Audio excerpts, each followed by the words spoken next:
convirtieran. Y lo hacía con muchas personas, las acercaba al Señor, le mostraba la voluntad y el designio de Dios para ellos a través de la Escritura, de lo que se me había enseñado era el plan de salvación para las personas. Mediante una secuencia de textos bíblicos, yo instruía a las personas, les convencía para que se convirtieran, realizaran también la oración del pecador, y entonces luego eran referidos por mí a una de nuestras iglesias, una de las iglesias de mi denominación. Pero fue iniciándome como pastor que tuve la primera crisis en el ejercicio del ministerio que eventualmente me condujo a la Iglesia Católica. Estoy sirviendo a aquellas personas y me di cuenta de que mi oferta religiosa era una oferta religiosa más. Para mí era sencillo, no lo entendía. Me habían enseñado que todo estaba en la Biblia. Todo lo que necesitaban saber, todo lo que yo necesitaba para ejercer mi ministerio estaba contenido en la Biblia. Todo estaba en la Biblia, todo dependía de la Biblia. Allí estaba la verdad encapsulada en la Biblia. Si había algún problema en el ministerio, sencillamente me refería al texto adecuado en el lugar adecuado. Y ahí se resolvía todo. Pero no era así en la práctica. Me di cuenta de que habían muchos otros cristianos muy bien intencionados que se basaban en la misma Biblia que yo. Decían estar inspirados por el mismo Espíritu Santo que tenía yo, y sin embargo estábamos divididos, irremediablemente divididos. Me di cuenta de que mi oferta religiosa era una oferta religiosa en discordia, o por lo menos no de acuerdo con las demás ofertas de otras denominaciones evangélicas. Y esto para mí era importante porque no nos poníamos de acuerdo en asuntos de fe medulares que eran importantes inclusive para la salvación de aquellas personas. Comencé a sospechar entonces de que mi amada Biblia no era suficiente para mantener la unidad del cuerpo de Cristo, y esto era importante porque había descubierto en la Biblia, en el Evangelio según San Juan capítulo 10 versículo 16, que el Señor dijo a su primera iglesia: yo llamaré otras ovejas que no son de este rebaño, o sea, ovejas que no son judías. ¿Quiénes son esas ovejas de otro rebaño que no son judías? Nosotros. Y dijo, de manera que habrá un solo redil con un solo pastor, una sola y única iglesia. Sin embargo, había repasado las estadísticas. Me enteré de que en este país, en los Estados Unidos, habían en aquel momento poco más de 36,000 denominaciones cristianas. Las estadísticas denunciaban que cada semana se crean 6 nuevas iglesias en este país. Esto es contradictorio porque el Señor, el jefe, con su boca de comer, dijo hace 2000 años atrás, en Mateo capítulo 16, versículo 18, y tú eres Pedro, sea piedra, y sobre esta piedra, o sea, sobre ti, edificaré mi iglesia, en singular, no en plural. Y las puertas del infierno no prevalecerán contra ella. O sea, descubrí que la iglesia siempre ha sido, la iglesia nunca ha dejado de ser. Por lo tanto, la iglesia de Jesucristo debió haber sido la misma desde que Él la fundó hasta ahora. Hasta ahora. Hice un repaso histórico y me di cuenta de que mi iglesia tenía 97 años. Había salido de otra que tenía 180, que a su vez salió de otra que tenía 230, que a su vez salió de otra que tenía 400, que a su vez salió de otra que tenía 500. ¿Y qué había entonces 1500 años atrás, antes de la Reforma Protestante? Miré a la historia, no pude rehusar la evidencia histórica frente a mí. La única iglesia que podemos señalar históricamente desde que Cristo el Señor la fundó, hasta 1517 que Lutero la dividió, pero aún hoy, 2000 años después, esa única iglesia subsiste de manera especialísima en esta santa iglesia católica.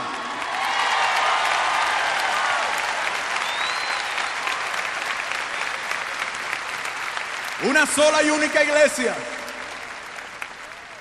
Dije, este problema lo tengo que solucionar. Miren, para ejemplificarles a ustedes, en el hospital sirvo a una señora, había tenido un parto difícil. Tuvo que quedar recluida por algunos días más, días que yo aproveché para evangelizarla, convencerla, convertirla. Le dije, hermana, ¿está lista? Ya usted se puede bautizar, yo le voy a bautizar y después de esto le voy a referir a la iglesia de un compañero mío cerca de su casa.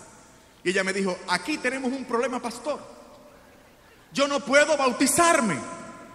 Y le dije, ¿por qué no? Y ella me dijo, porque ya yo fui bautizada. Y le dije, qué bueno, ¿cuándo? Y me dijo, fui bautizada a los 6 meses de edad. Y le dije, hermana, ese bautismo no es válido, tiene que ser ahora de adulta. Y ella me dijo, pastor, usted tiene un problema, porque a mí me bautizaron a los 6 meses en una iglesia luterana evangélica más antigua que su iglesia, fundada por el doctor Martín Lutero, que inicia la reforma protestante a la cual usted pertenece. Y en mi iglesia evangélica bautizan los bebés. Yo fui bautizada, no puedo bautizarme de nuevo, sería un pecado. Porque dice Efesios capítulo 4, versículo 4, que nosotros debemos perseverar en un solo bautismo. Y me citó además el Evangelio. El Señor dice, dejen a los niños venir a mí y no se lo impidan, porque de ellos es el reino de los cielos. Me citó Hechos 16:31, cree en el Señor Jesucristo y serás salvo tú y tu casa. Y me dijo, ahí está la promesa de Dios para mí. Mis padres creyeron y la fe se aplica a mí y la gracia por el bautismo que me salva. Le dije, ¿cómo que el bautismo salva? Y me dijo, ¿no lo ha visto usted en la Biblia? Primera de Pedro capítulo 3 versículo 21 dice, el bautismo ahora os salva.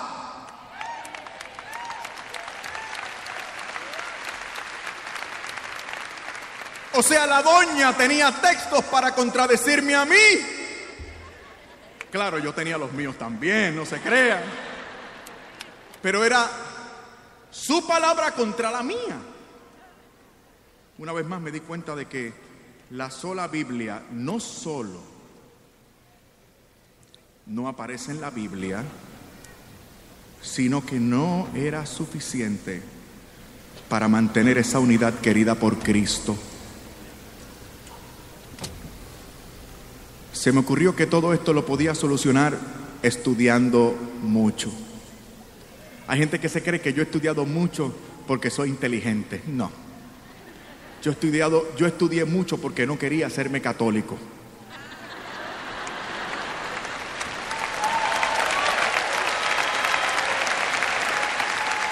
Y fueron los estudios, el mecanismo que utilizó el Señor para hacerme católico.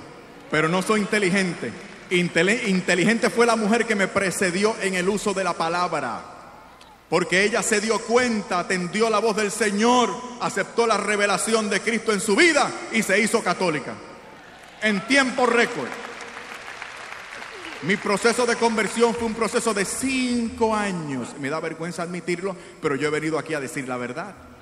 Mi proceso de conversión fue un proceso de 5 años de resistencia al Espíritu. Y decía una y otra vez, Iglesia Católica, no, jamás, en la vida, imposible, no puede ser. Esto lo soluciono yo con la Biblia, profundizando en la Biblia. Y entonces decidí estudiar mucha teología y mucha exégesis bíblica. Me matriculé en el Seminario Evangélico de Puerto Rico, una excelente escuela teológica, con excelentes profesores en Biblia y una biblioteca monumental. Allí me matriculé y el primer semestre tuve que hacer un trabajo sobre Primera de Corintios capítulo 1 versículos del 10 al 16.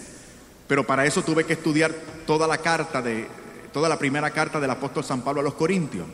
Descubrí algo similar a lo que yo estaba pasando. El apóstol se resiste a la división entre los cristianos. El apóstol dice, ¿cómo es posible en Primera de Corintios? ¿Cómo es posible que ustedes digan tener el Espíritu Santo y sin embargo estén tan divididos?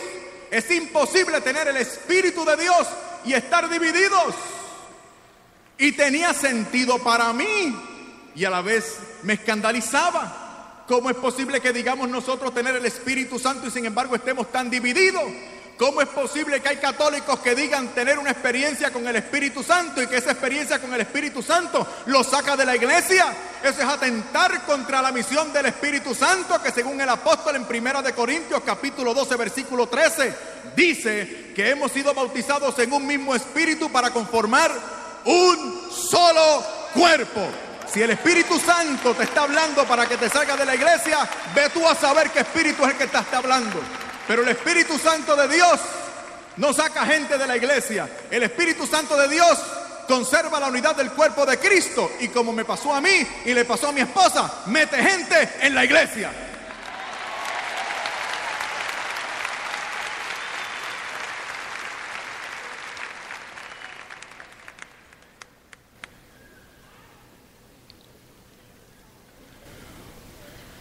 Mucho estudio bíblico, mucha teología. Me voy a circunscribir al Evangelio según San Juan para avanzar.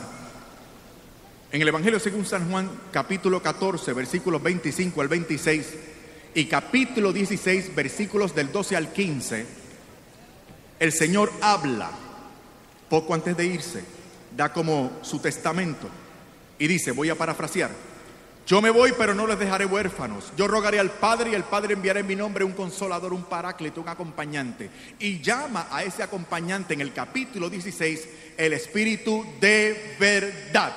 No de las verdades, no de las opiniones, sino el Espíritu de la verdad, que es el Espíritu Santo. Y dice, y el Espíritu Santo que va a enviar el Padre en mi nombre, les mostrará, les conducirá a la verdad completa. Escuchen bien, el Señor se va, pero va a enviar el Espíritu Santo, y ese Espíritu Santo iba a seguir mostrando a la iglesia, revelando a la iglesia toda la verdad. Y yo decía, pero si Jesucristo es la verdad en persona, ¿para qué yo quiero otra verdad? Pero el Señor ha dicho, después de mí me voy, viene el Espíritu, y el Espíritu sigue revelando, sigue mostrando. Y la pregunta que se me ocurrió fue, bueno, pues entonces el Señor no miente, el Señor siempre dice la verdad. Fundó una iglesia y dio a esa iglesia la plenitud del Espíritu Santo para que se mantuviera enseñando lo correcto y profundizando y definiendo la verdad. La pregunta fue, ¿dónde está esa iglesia?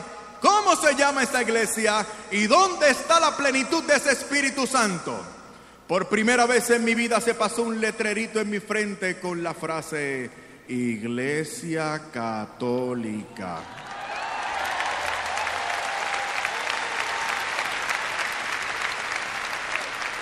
Y yo reaccioné como un buen evangélico. El Señor reprenda al diablo. Mire qué Iglesia Católica, jamás. Esto lo resuelvo yo con profundización bíblica. Y seguí con Juan. Estoy haciendo un estudio exegético completo de todo el Nuevo Testamento, pero ahora estoy concentrado en San Juan. Capítulo 17, versículos del 18 al 23, pueden seguir leyendo hasta el 27. Esto es importante.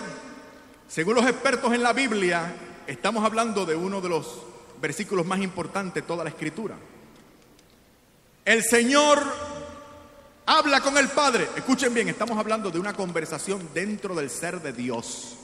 Si tú quieres saber lo que el Señor ha fijado en su potestad, en su voluntad, los designios del corazón de Dios acerca de la iglesia, tú tienes que leer estos versículos. O sea, aquí estamos hablando de una conversación dentro de las entretelas de Dios. La segunda persona de la Santísima Trinidad habla con la primera persona de la Santísima Trinidad. Esto es importante. Y dice el Señor, Jesús, al Padre: no ruego solo por estos, es decir, por sus discípulos, sino por los que creerán por la palabra de estos. ¿Quiénes somos los que vamos a creer por la palabra de los apóstoles?